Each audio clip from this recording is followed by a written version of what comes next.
One of the first key events in the aviation world was the Wright brothers' first flight. December 17, 1903, Orville and Wilbur Wright of Ohio made history that would forever be known as the first flight. Their interest in flight began in 1896 at their bicycle shop in Dayton, Ohio.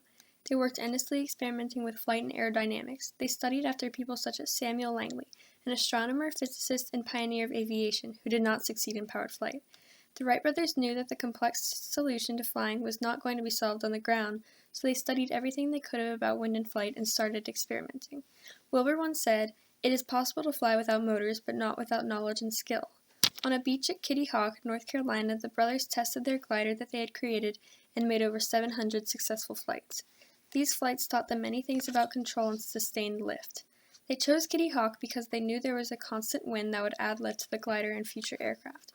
After trialing their glider, they moved on to powered flights. They built their own engine since no store had one that fit the criteria they needed and built the aircraft. Their first attempt on December 14th failed when Wilbur oversteered and dove into the sand. On December 17th, they tested out their flyer once again and made headlines throughout their town. Orville Wright flew a distance of about 120 feet and history was made. Throughout the day, the brothers took turns flying and getting used to the feeling of being above the ground. By the end of the day, they had achieved a distance of 852 feet in 59 seconds. After this remarkable accomplishment, though, the plane was damaged. After the last flight of the day, the flyer got caught in a strong gust of wind, causing it to be destroyed. Word was spread fast of this milestone in transportation. At this time period, even scientists had low hopes of any sort of powered aircraft to actually be able to fly. This day in history was when trips across countries were made quicker and oceans didn't take as long to cross. In other words, planes made travel much quicker. This event shaped the world of air travel that is now extremely common to us and was the beginning to a huge century involving what used to seem impossible developments in flight. The National Advisory Committee for Aeronautics, or NACA, was founded on March 3, 1915. When the Wright brothers made the first powered airplane flight in 1903, the United States had an aeronautical advantage on other countries. But in the beginning of World War I in 1914, Europe, especially France, was ahead of us in the aviation world. The United States military did not pay as much attention to aviation that other countries did, so American aviators used French planes at the start of the war. France was the leader of the aviation industry and was the first country where independent companies performed for aircraft production, such as the Syndicat d'Aviation. When the United States saw that America was not leading in aviation anymore, the National Advisory Committee for Aeronautics was formed to get ahead. This independent government agency led to the birth of the first research and testing facility in America, the Langley Aeronautical Laboratory.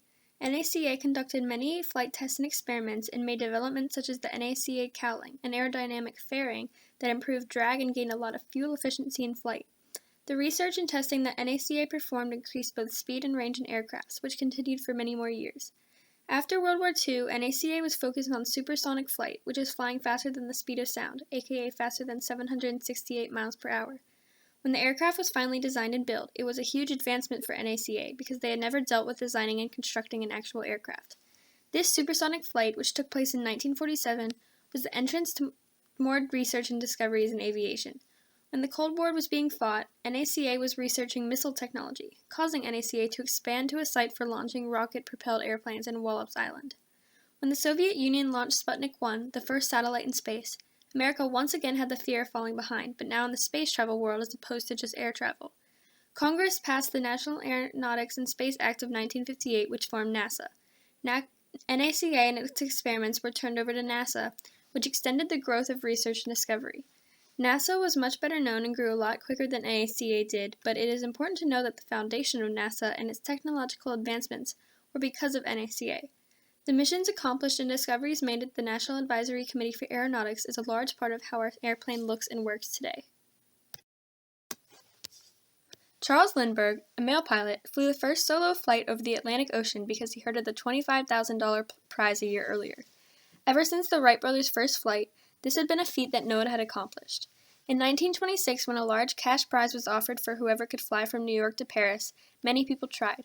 Teams had tried and failed, but Charles Lindbergh, being backed up by St. Louis businessmen, flew a total of 3,610 miles in 33.5 hours, making history.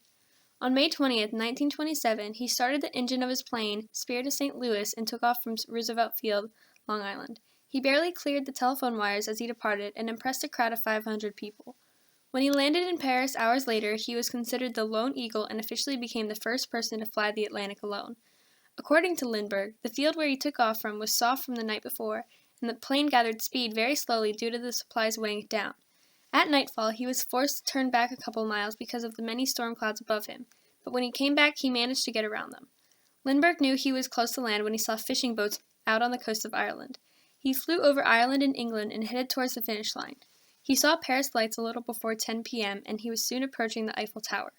When he landed, a large crowd of people picked him up and started cheering. He was eventually put onto the shoulders of the police and carried through mobs of people.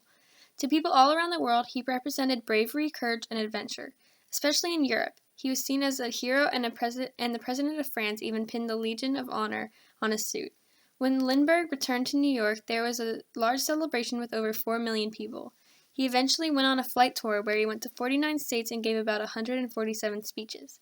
On March 21, 1929, he was awarded the Congressional Medal of Honor by President Coolidge. Charles Lindbergh flying across the Atlantic Ocean was not only a spectacular achievement for him, but for everyone in America. It is said that he had started with no purpose but to arrive. He remained with no desire but to serve. He sought nothing. He was offered all. This quote exemplifies that Lindbergh was seen as a role model and a hero. If it were not for the adventure within Charles Lindbergh and the courage that kept him flying, this historic flight may have never been completed and the inspiration may have never spread across the United States. Igor Sikorsky, the creator of the first practical helicopter, was first interested in aviation at 11 years old. Throughout his whole life, he studied and learned about aviation. While he was finishing his studies at a mechanical engineering college, he invented the helicopter.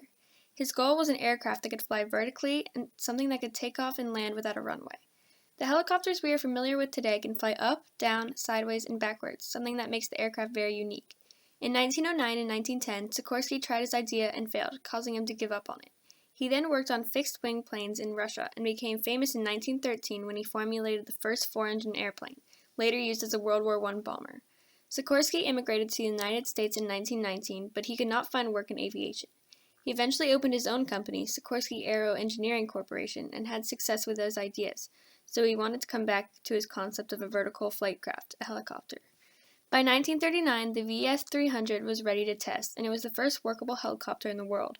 It became the model for all modern single-rotor helicopters, and in 1941, the United States Army Air Corps offered Sikorsky Aircraft a contract for an observation helicopter that helped save lives. The helicopter was used in the Korean War for battle and to make supply runs. It is said that Sikorsky was most proud that his helicopter was used for rescue and medical help. Today, helicopters are used as flying ambulances for carrying patients. They can load them with water for fighting fires. Military forces can use them to attack targets and move troops, and they can get supplies to ships. NASA conducts tests on helicopters and how to make them safer, and they have even studied how helicopters could be flown on Mars. Ever since the invention of this aircraft, it has been used for purposeful things that we take for granted, such as rescue helicopters or news helicopters. The point is, helicopters were a revolutionary development and are a big part of our modern-day lifestyle, whether it's for rescuing or for war tactic. October the 4th, 1957, while the Americans were still finalizing their plans, Sputnik was launched.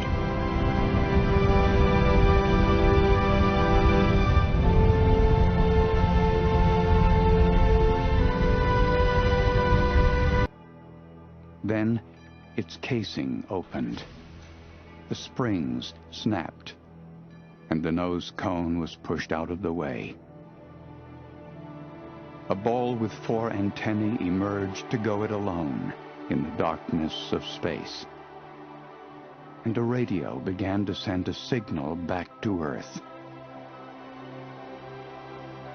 Humanity had entered the space age. On October 4, 1957, the Soviet Union launched Sputnik 1, the world's first artificial satellite. This beach ball-sized satellite took about 98 minutes to orbit the Earth and marked the start of the space age in the U.S. versus the USSR space race. It had a diameter of 58 centimeters and 4 antennae. The satellite held data relating to the density of the upper layers of the atmosphere. It also provided the first opportunity for meteoroid detection because of the nitrogen in the sphere of the satellite.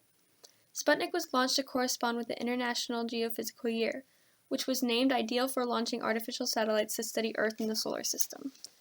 Many Americans were afraid of the technological advances that the Soviet Union had, and when Sputnik 1 was launched, everyone in America was caught off guard. Similar to what happened with the NACA being formed, America did not want to be behind the USSR in space travel. This is how the space race started. This space race was a competition between the United States and the Soviet Union in the area of space travel and space technology. This satellite brought many new ideas and fears into the world of space, and it is believed that without Sputnik 1, American astronauts wouldn't have walked on the moon when they did. It caused the U.S. Congress to pass the National Defense Education Act, which increased funding for the U.S. education system, particularly in the areas of science and technology. The success of the satellite also caused the U.S. to speed up and work even harder on space and weapon programs.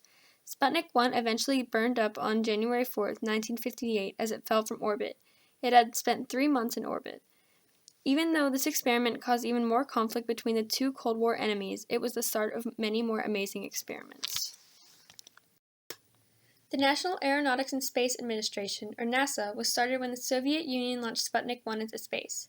In the midst of the Cold War, the United States wanted to be above the USSR in aviation and space travel, and after Sputnik was unexpectedly launched, fear struck in America. Even though the United States had already had a satellite plan in motion, something had to be done to get ahead, and NASA was born. In spring 1958, Congress passed the legislation and President Eisenhower signed the National Aeronautics and Space Act law. NACA, the National Advisory Committee for Aeronautics, ended up turning into NASA. The goals for this program included expanding the human knowledge of the space atmosphere, improvement and development of space vehicles, and preserving the United States as the leading role in aeronautical and space science. When NASA was formulated, it was a big deal because space exploration was something new, exciting, and interesting. NASA has developed things that not only deal with space, but with health, transportation, and even public safety. They collaborated on an idea called the ventricular assist device, which keeps patients awaiting heart transplants alive by pumping blood through the body. They also developed lighter, safer, and more practical firefighting gear. This made the firefighters' job much easier and safer, wearing things such as a face mask, harness, and an air bottle made out of material developed for a rocket casing.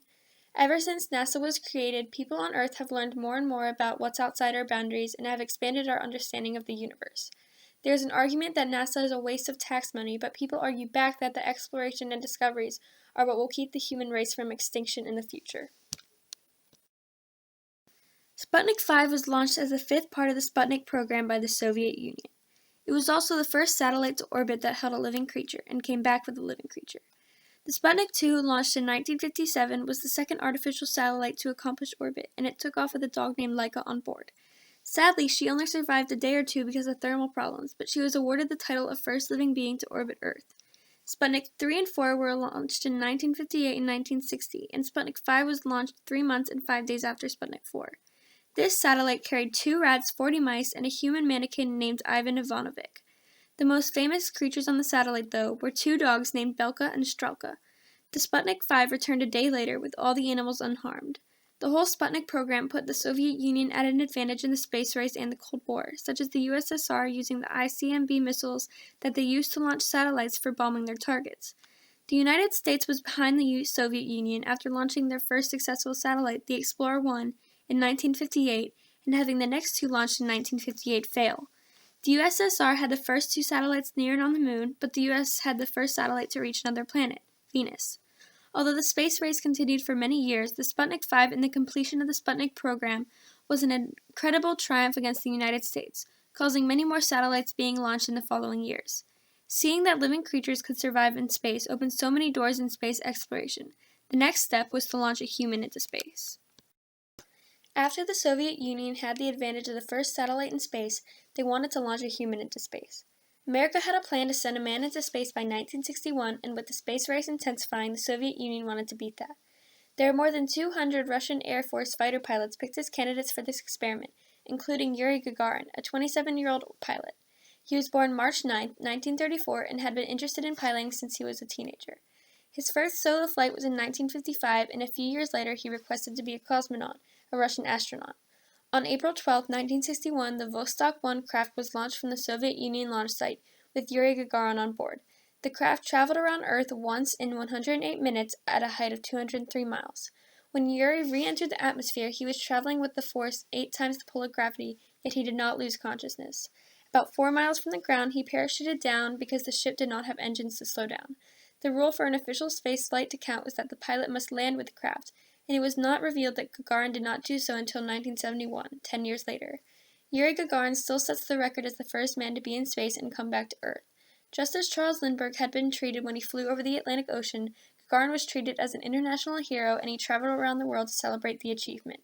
He became the commander of the cosmonauts detachment, but Russia did not want him back in space because he was such a role model around the world, and there was always a danger in space exploration. He made test flights for the Air Force, and on March 27, 1968, he was killed test piloting, leaving his wife and two daughters.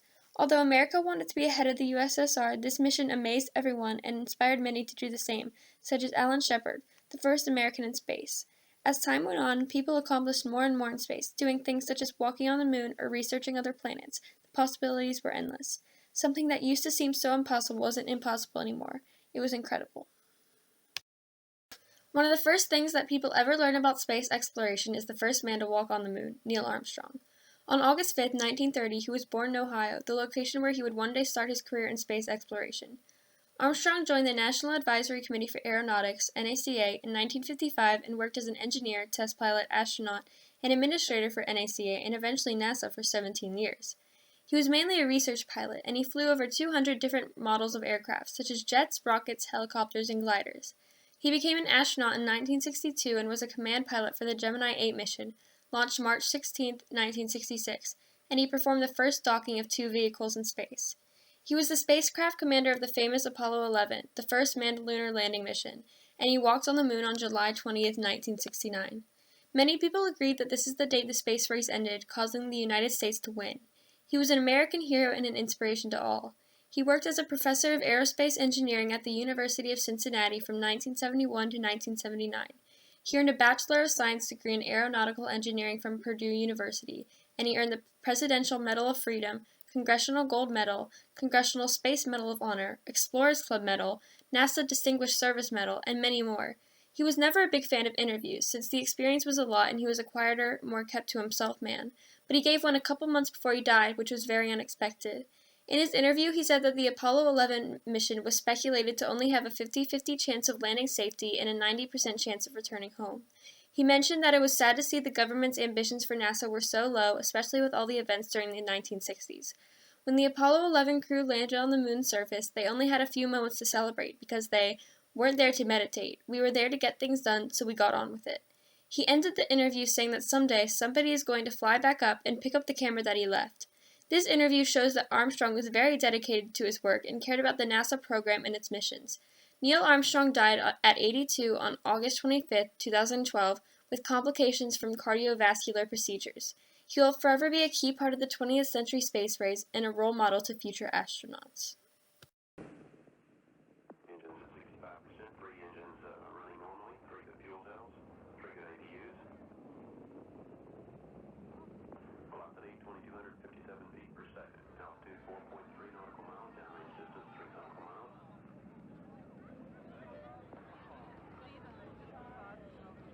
Engines throttling up. Three engines now at 104%. Challenger, go with throttle up.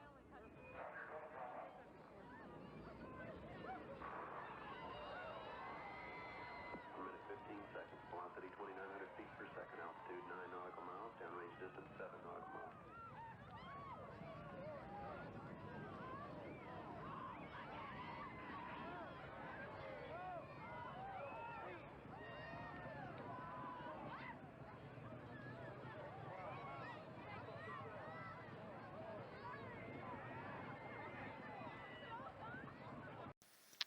On January 28, 1986, the Challenger spaceship exploded 73 seconds after it took off, killing 7 people on board.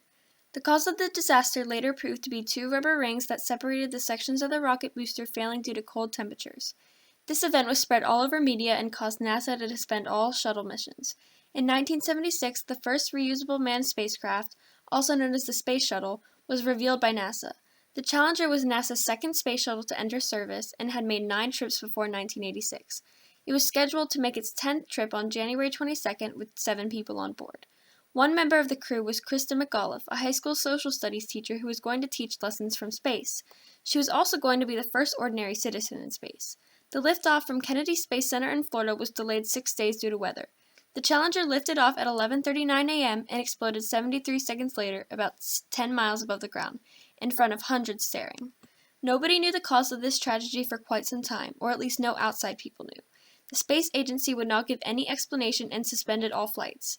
This event surprised everyone in America, especially since people were getting used to the idea of people flying in space. This was the first time astronauts had died in flight, and President Reagan canceled the State of the Union message that had been scheduled for that night in respect.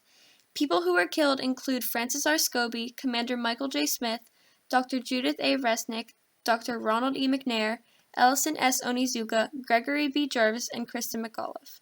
The New York Times paper called it the worst accident in the history of the American space program. Brian Ballard, the editor of the Crimson Review at Concord High School, said that things started flying around and spinning around, and I heard some ohs and ahs, and that moment I knew something was wrong. I felt sick to my stomach. I still feel sick to my stomach. The New York Times also touched on all the details from witnesses, explaining the explosion, the noises, and the sight of it all. This horrible event was almost like a wake-up call for America and other countries, showing that space and space technology is dangerous and has to be taken 100% seriously. The Challenger is remembered today as one of the biggest tragedies to ever happen to something in flight, and serves as a reminder that space exploration is amazing, but it has its risks. The Mars Pathfinder is an American robotic spacecraft which landed on Mars in 1997. This Pathfinder included a lander later named Carl Sagan Memorial Station after the astronomer Carl Sagan and a rover named Sojourner. It was launched on December 4, 1996 by NASA and landed July 4, 1997 on Mars Ares Vallis, which is an outflow channel on Mars most likely formed by water or some other fluid. The lander opened, revealing the rover, which held many missions to analyze the atmosphere, climate, and geology. The objectives of the launching included proving that it was possible to develop a faster, better, cheaper spacecraft. It took 3 years for development and cost under $150 million. It also showed that it was possible to send something such as a rover and a lander to another planet without spending as much as the Viking mission. The Viking project included 2 identical spacecraft and was the first United States mission that landed safely on the surface of Mars and returned with pictures. The difference between the Viking project and the Mars Pathfinder is that the Viking spacecraft did not have rovers. The Soviet Union sent rovers to the moon in the 1970s but failed sending rovers to Mars. The third objective for the launching of the Pathfinder was to show how NASA was committed to using low-cost exploration devices. The Pathfinder lander included a stereoscopic camera and the atmospheric structure instrument that collected data about pressure, temperature, and winds. The rover had an APXS, alpha proton X-ray spectrometer, which analyzed rocks and soil. The lander sent 16,500 pictures and 8.5 million measurements of the atmospheric pressure, temperature, and wind speed down to Earth for scientists to analyze. The color of some soils helped science infer that there was once warmer and wetter weather on Mars. The rover worked for almost 3 months, and the mission was terminated on March 10, 1998. By the end of the 20th century, things that people had never even imagined had been done in space. There were many successful trips and a few tragic ones, but with every failure came something to learn from. Today, NASA is still exploring and developing new things, such as water on Mars, and maybe one day we can expand to even more planets to find out what else is outside Earth.